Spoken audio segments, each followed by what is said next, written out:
بسم اللہ الرحمن الرحیم۔ السلام علیکم ورحمۃ اللہ وبرکاتہ۔ ایک دفعہ سلطان صلاح الدین ایوبی رحمۃ اللہ علیہ کے سگے ماموں شہاب الدین مصر میں ان کے دربار میں قیام پذیر تھے۔ یہ رمضان المبارک کا نیک مہینہ تھا اور ہر شام دربار میں لوگوں کو افطاری کروائی جاتی تھی۔ دن رات کی محنت اور جنگی محاذوں پر لڑتے سلطان کی طبیعت نڈھال ہو چکی تھی۔ آپ بہت علیل ہو چکے تھے، حتیٰ کہ آپ کے شاہی حکیم نے آپ کو مکمل آرام کرنے کو کہا تھا۔ تو سلطان نے کہا کہ اللہ تعالیٰ نے جو ذمہ داریاں میرے کندھوں پر ڈالی ہیں، ایسا ممکن نہیں کہ میں چین کی نیند سو سکوں یا بستر پر لگ جاؤں جب تک میرے جسم میں سانس چلتی ہے اور خون کا ایک قطرہ بھی باقی ہے۔ میں اسلام کی سربلندی اور ان مسلمانوں کے لیے ہر تکلیف برداشت کر سکتا ہوں اور کروں گا۔ ایک دن نماز مغرب کے بعد سلطان صلاح الدین ایوبی رحمۃ اللہ علیہ، ان کے ماموں اور ان کی زوجہ عصمت الدین خاتون اور ان کے بچے ایک ہی دسترخوان پر کھانا کھا رہے تھے۔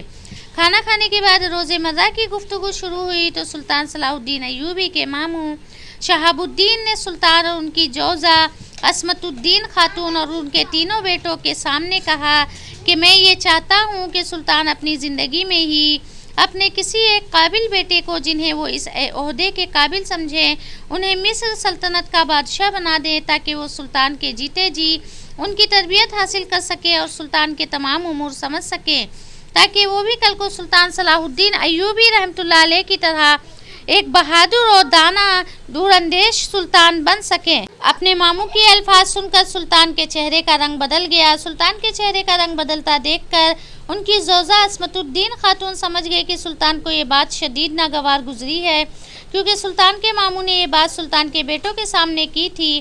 اگر اکیلے میں کرتے تو شاید ان کا اس طرح تاثر نہ ہوتا۔ اپنے ماموں کی یہ بات سن کر اپنی زوجہ اور بچوں کی موجودگی میں سلطان صلاح الدین ایوبی رحمۃ اللہ علیہ نے بغیر ماتھے پر بل ڈالے کہا کہ ماموں جان، میرے ایک خادم خضر بن طواب بہت ہی عقل مند اور دانا بزرگ تھے۔ وہ مجھے ہر وقت خدا سے ڈرنے کی تلقین کرتے تھے۔ وہ آج سے 3 سال پہلے اللہ کو پیارے ہو گئے ہیں۔ انہوں نے مجھے ایک دفعہ بہت ہی کام کی بات بتائی۔ ہوا کچھ یوں تھا کہ میرے دربار میں ایک مقدمہ آیا اور کافی تگ و دو کے باوجود مجھے فیصلہ کرنے میں بڑی مشکل پیش آ رہی تھی، کیونکہ دونوں فریق کے پاس کوئی گواہ نہیں تھا۔ لہٰذا ایک گواہ کی مجبوری اور معصومیت کو دیکھتے ہوئے میں نے اس کے حق میں فیصلہ کرنے کی ٹھان لی۔ جب میرے خادم وزیر خضر بن طواب نے محسوس کیا تو انہوں نے مجھ سے ایک درخواست کی اور کہا کہ میں سمجھ گیا ہوں کہ آپ کس کے حق میں فیصلہ دینے والے ہیں۔ اس میں کوئی شک نہیں کہ ان دونوں فریقین کے پاس کوئی گواہ ثبوت ٹھوس موجود نہیں تھا، لہٰذا آپ صرف اس ایک کی معصومیت اور مجبوری کو مد نظر رکھتے ہوئے اس کے حق میں فیصلہ نہ کرے۔ پھر انہوں نے مجھے ایک واقعہ بیان کیا اور کہا کہ سلطان معظم، پرانے وقتوں کی بات ہے کہ ایک دفعہ ایک ملک کا سلطان بیمار ہو گیا۔ جب سلطان نے دیکھا کہ اس کے بچنے کی کوئی امید نہیں تو اس سلطان کے عزیز و اقارب اور ان کے بیٹے میدان میں آئے کہ اب والد کے بعد ہمیں یہ عہدہ ملے گا اور ہم حکومت کریں گے۔ بیٹے آپس میں مشاورت کرنے لگے کہ ہم میں سے کون والد صاحب کی کرسی پر براجمان ہوگا، لیکن سلطان شاید دور اندیش تھا یا اس کے من میں نہ جانے کیا خیال آیا کہ اس نے اپنے ملک کی رعایا میں اعلان کروا دیا کہ وہ اپنی بادشاہت اس کے نام کر دے گا، جو اس کے مرنے کے بعد اس کی جگہ ایک رات قبر میں گزارے گا، چاہے وہ کوئی بھی شخص ہو، میرا بیٹا ہو، میرا کوئی عزیز ہو، بیگانہ ہو، کوئی بھی کیوں نہ ہو۔ اپنے سلطان کا یہ اعلان سن کر سب لوگ بہت خوفزدہ ہوئے اور کوئی بھی یہ کام کرنے کو تیار نہ تھا جو عزیز و اقارب اور اولاد والد کے مرنے کے بعد اس عہدے پر بیٹھنے کے خواہش مند تھے۔ والد کا یہ عجیب و غریب اعلان سن کر وہ سب پیچھے ہٹ گئے اور کوئی بھی بیٹا یا عزیز ان کی قبر میں ایک رات گزارنے کو تیار نہیں تھا۔ اسی دوران ایک کمہار جس نے ساری زندگی کچھ جمع نہ کیا تھا، اس کے پاس سوائے ایک گدھے کے کچھ نہ تھا۔ اس نے سوچا کہ اگر وہ ایسا کر لے تو وہ سلطان بن سکتا ہے۔ ویسے بھی جس قدر مجھ پر غریبی ہے، میں ساری زندگی کچھ نہیں کر سکتا، حتیٰ کہ 2 وقت کی روٹی بھی بڑی مشکل سے کماتا ہوں، لہٰذا یہ رسک لے سکتا ہوں۔ اگر میں مر گیا تو ٹھیک ہے، میرے پیچھے کون سا کوئی رونے والا ہے، اور اگر بچ گیا تو پوری سلطنت کا سلطان بن جاؤں گا۔ اور ویسے بھی مجھ غریب اور ناکارہ کو حساب کتاب میں کیا جواب دینا پڑے گا، کیونکہ اس کمہار کے پاس تھا ہی کیا، ایک گدھا اور بس۔ ساری زندگی اس کی فاقوں اور بھوک و افلاس میں گزری تھی۔ سو اس نے اعلان کر دیا کہ وہ ایک رات سلطان کی جگہ قبر میں گزارے گا۔ کرنا خدا کا یہ ہوا کہ اس کمہار کے اعلان کرنے کے فقط 3 دن کے بعد سلطان کا اصل سلطان انتقال کر گیا، کیونکہ یہ سلطان کافی عرصے سے بستر مرگ پر تھا۔ سلطان کے مرنے کے بعد لوگوں نے سلطان کی قبر تیار کی اور وعدے کے مطابق کمہار خوشی خوشی اس میں جا کر لیٹ گیا اور لوگوں نے قبر کو بند کر دیا۔ کچھ وقت گزرنے کے بعد فرشتے آئے اور اس کو کہا کہ اٹھو اور اپنا حساب دو۔ اس نے کہا بھائی حساب کس چیز کا؟ میرے پاس تو ساری زندگی میں تھا ہی کچھ نہیں سوائے ایک گدھے کے۔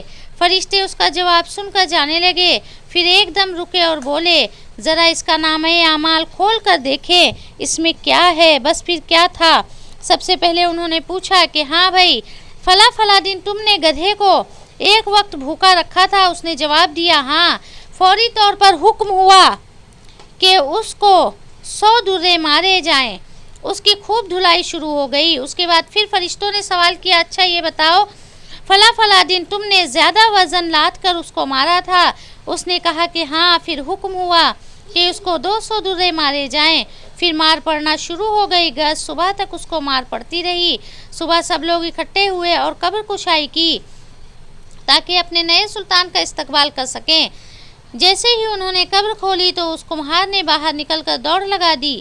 لوگوں نے پوچھا سلطان معظم آپ کا اقبال بلند ہو کدھر جا رہے ہیں؟ تو اس نے جواب دیا او بھائیو پوری رات میں ایک گدھے کا حساب نہیں دے سکا، حتیٰ کہ تم سب لوگ جانتے ہو کہ میرے پاس اور کچھ بھی نہیں ہے، تو پوری رعایا اور مملکت کا حساب کون دیتا پھرے گا؟ میں اس سلطان کو ایک پل کے لیے بھی اپنے اوپر مسلط نہیں کر سکتا اور نہ ہی میں اس کا حساب دے سکتا ہوں۔ میں ایک گدھے کی وجہ سے پکڑا گیا اور ساری رات میری سزا میں گزری۔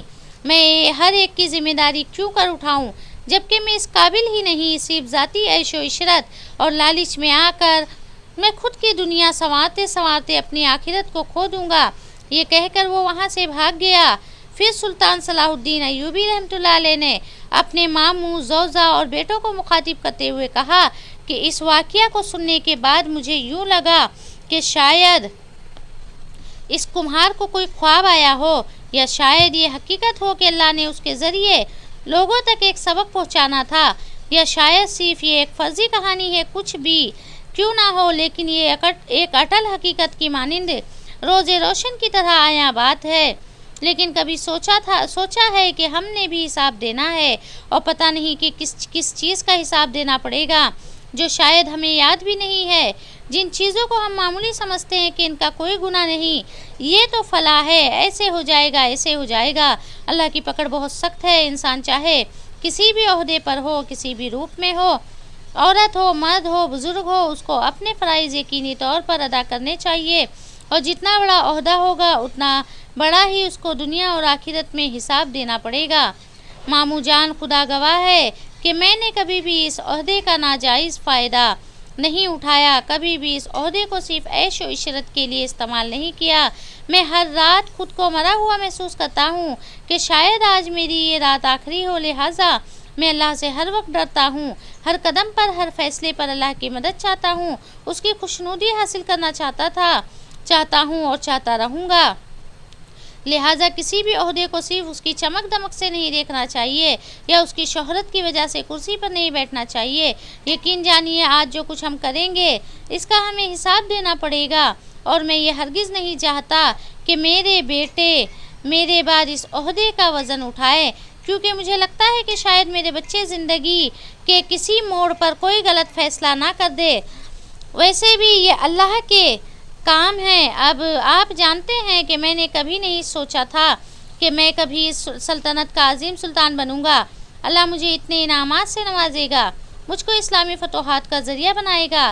یہ اللہ کے کام ہے، جس کو چاہے گا جب چاہے گا اس عہدے سے نوازے گا۔ بس میری یہ خواہش ہے کہ اللہ تعالیٰ اس شخص کو اس عہدے پر بٹھائے، اس عہدے پر وہ شخص آئے جو اس کا حقدار ہو اور حقیقی معنوں میں اسلام کی سربلندی کے لیے اور مسلمانوں کے حقوق کے لیے اپنا جان، مال، ہر چیز اس عہدے پر قربان کر دے۔ خدا کبھی بھی کسی ایسے شخص کو اس سلطنت کا سلطان نہ بنائے جو ذاتی مفادات کے لیے اس ملک و قوم کا سودا کرے۔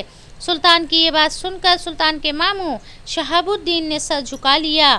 ان کی زوجہ کی آنکھوں میں آنسو تھے، حتیٰ کہ بات کرتے کرتے سلطان کی آواز میں تھرتھراہٹ آ گئی تھی۔ آپ کی آنکھوں میں آنسو تھے۔ آپ نے نم آواز کے ساتھ کہا کہ میں نے اس عہدے سے اپنے بچوں کے لیے کوئی جائیداد نہیں بنائی، کوئی ذاتی عیش و عشرت کا سامان نہیں تیار کیا کہ شاید اللہ تعالیٰ مجھ سے یہ سوال کر لے کہ تو نے اس عہدے سے اپنے بچوں کے لیے 1 گز زمین خریدی تھی تو میں تو وہاں پر پھنس جاؤں گا اور میں اس قابل نہیں کہ حساب دے سکوں۔ اور پھر زاروں قطار بچوں کی طرح رونے لگے۔ حتیٰ کہ آپ سے بات نہیں ہو رہی تھی، ان کے بیٹے ایک زبان ہو کر بولے کہ ہم آپ کی بات سے متفق ہیں اور ہمیں بھی یہ لگتا ہے کہ ہم شاید اس ذمہ داری کو احسن طریقے سے انجام نہ دے سکیں جس طرح کہ آپ نے حکومت کی۔ ہم جانتے ہیں کہ آپ نے بے شمار قربانیاں دی ہیں۔ اللہ تعالیٰ آپ کو دنیا و آخرت میں عظیم اجر عطا کرے گا، اور ہم یہ چاہتے ہیں کہ جو اس عہدے کا حقیقی حقدار ہو، حقیقی وارث ہو، اسلام کی سربلندی کے لیے لڑ سکتا ہو، قربانیاں دے سکتا ہو، اللہ تعالیٰ اسی شخص کو اس عہدے پر براجمان کرے۔ اس دن کے بعد سلطان کے بیٹوں اور ان کی زوجہ یا ان کے گھر میں کبھی بھی اس موضوع پر کوئی بات نہیں ہوئی، کیونکہ اللہ تعالیٰ بہتر سمجھتا ہے اور جسے چاہے گا وہ اس عہدے کا حقدار بنا دے گا۔ سلطان صلاح الدین ایوبی رحمۃ اللہ علیہ کے اس واقعہ میں ہمارے حکمرانوں، جنرلوں، جج، ہر کسی کے لیے ہر حکومی عہدے پر بیٹھے اس فرعون کے لیے ایک کھلا پیغام ہے جسے اپنی عملی زندگی میں لا کر وہ دنیا و آخرت سنوار سکتا ہے۔ جو اپنی زندگی کو عیش و عشرت میں گزار رہا ہے اور اپنی اولاد کے لیے حلال حرام کی تمیز کیے بغیر مال اکٹھے کیے جا رہا ہے، ہر ایسے شخص کے لیے لمحہ فکریہ ہے۔ اسی طرح ایک اور قیمتی واقعہ ہے کہ ایک دفعہ سلطان صلاح الدین ایوبی رحمۃ اللہ علیہ نے اپنے ایک وزیر کو حکم دیا کہ جاؤ اور مصر کی جتنی بھی چھوٹی بڑی جیلیں ہیں اس میں جا کر دورہ کرو، وہ تمام جیلوں کا مجھے حال احوال اور تمام معلومات فراہم کرو، اور ان میں دیکھو کہ کس طرح کے مجرم بند ہیں، انہوں نے کون کون سے جرم کیے ہیں، اور ان مجرموں سے ان کی رائے لو اور پوچھو کہ کیا انہیں جیل میں ایک قیدی کی طرح سہولیات مل رہی ہیں یا نہیں۔ مختصر یہ کہ سلطان صلاح الدین ایوبی زندان میں قید تمام قیدیوں کے جرائم اور ان کے ساتھ کیے گئے سلوک کے بارے میں جاننا چاہتے تھے کہ کون بے گناہ قیدی ہے جو زندان میں یعنی جیل میں قید ہے۔ وزیر نے کہا سلطان معظم آپ کا حکم سر آنکھوں پر۔ پھر سلطان نے وزیر سے کہا کہ اے وزیر یہ بتاؤ کہ اس کام کے لیے تمہیں کتنا وقت چاہیے۔ تھوڑی دیر سوچنے کے بعد وزیر نے کہا سلطان معظم مجھے اس کام کے لیے کم از کم 2 ماہ کا وقت چاہیے۔ سلطان نے کہا ٹھیک ہے تم اپنی منزل کی طرف روانہ ہو جاؤ۔ سلطان کا وزیر اپنے چند سپاہیوں کے دستے کے ساتھ اپنی منزل کی طرف روانہ ہو گیا۔